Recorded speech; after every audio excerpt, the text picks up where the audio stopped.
व्यापारी का पतन और उदय। वर्धमान नामक शहर में एक कुशल व्यापारी निवास करता था।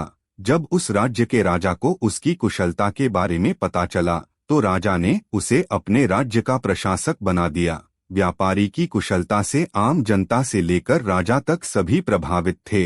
कुछ समय बाद व्यापारी की बेटी की शादी तय हुई। इस खुशी के मौके पर व्यापारी ने बड़े भोज का आयोजन किया। इस महोत्सव में उन्होंने राजा सहित सभी लोगों को आमंत्रित किया। समारोह में राजघराने का काम करने वाले एक सेवक भी मौजूद था, जो गलती से राज के परिवार के सदस्यों के लिए रखी कुर्सी पर बैठ गया। इस तरह कुर्सी पर बैठे सेवक को देख व्यापारी को बहुत गुस्सा आया। उसके गुस्से में व्यापारी ने सेवक का मजाक उड़ाकर समारोह से बाहर कर दिया। इससे सेवक शर्मिंदा हो गया और वह तय कर लिया कि वह व्यापारी से सीखेगा। कुछ दिनों बाद सेवक राजा के कमरे की सफाई कर रहा था, जब राजा कच्ची नींद में थे। सेवक ने मौका देखकर उनके साथ खिलवाड़ करना शुरू किया। सेवक बोलता है, व्यापारी तो इतना बड़ा शूरवीर है जो रानी के साथ गलत काम कर सकता है। यह सुनकर राजा नींद से उठ गए और सेवक से पूछते हैं, क्या तुमने कभी व्यापारी को रानी के साथ गलत काम करते हुए देखा है? सेवक तुरंत राजा के पैरों में गिरकर माफी मांगते हैं और कहते हैं, मैं रात में ठीक से सो नहीं पाया था, इसलिए मैं बेहद बोल रहा था। सेवक की बात सुनकर राजा कुछ नहीं कहते, लेकिन उनके मन में व्यापारी पर संदेह उत्पन्न होता है। इसके बाद राजा ने व्यापारी के अधिकारों को कम करने के लिए उन्हें राजमहल में प्रवेश की पाबंदी लगा दी। अगले दिन जब व्यापारी काम से राजमहल आए, उन्हें पहरेदार द्वार पर ही रोक लेते हैं। पहरेदार की ऐसी आचरणा देखकर व्यापारी हैरान हो जाते हैं। साथ ही वहां खड़े राजा के सेवक ने तेज आवाज में हंसते हुए पहरेदार से कहा, तुम्हें नहीं पता तुमने किसे रोका है? यह व्यक्ति बहुत प्रभावशाली है जो तुम्हें यहाँ से निकाल सकते हैं। इन्होंने मुझे भोज समारोह से निकाल दिया था।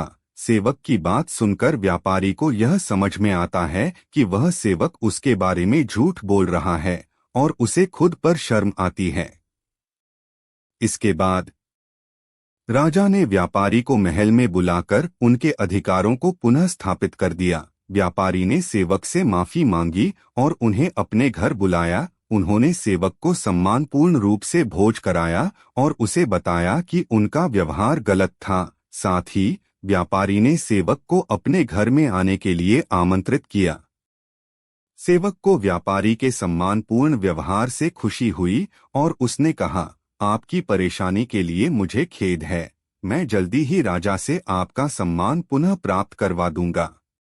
अगले दिन जब राजा कच्ची नींद में थे, सेवक उनके कमरे की सफाई कर रहा था। उस समय सेवक फिर से व्यापारी का मजाक उड़ाने लगा और कहने लगा, राजा, हमारे शूरवीर व्यापारी इतने भूखे होते हैं कि गुसल खाने में स्नान करते वक्त खीर खा लेते हैं।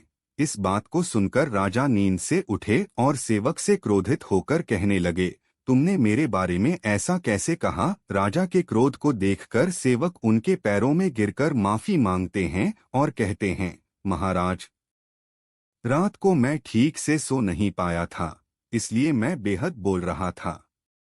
राजा की मानसिकता को देखकर सेवक को समझ में आ गया कि उनकी दुखद बातें नकारात्मक प्रभाव डाल सकती हैं और व्यापारी की निगरानी में भी संदेह उत्पन्न हो सकता है। इसके परिणामस्वरूप राजा ने व्यापारी के अधिकारों को पुनः स्थापित कर दिया और उन्हें उनका सम्मान वापस किया।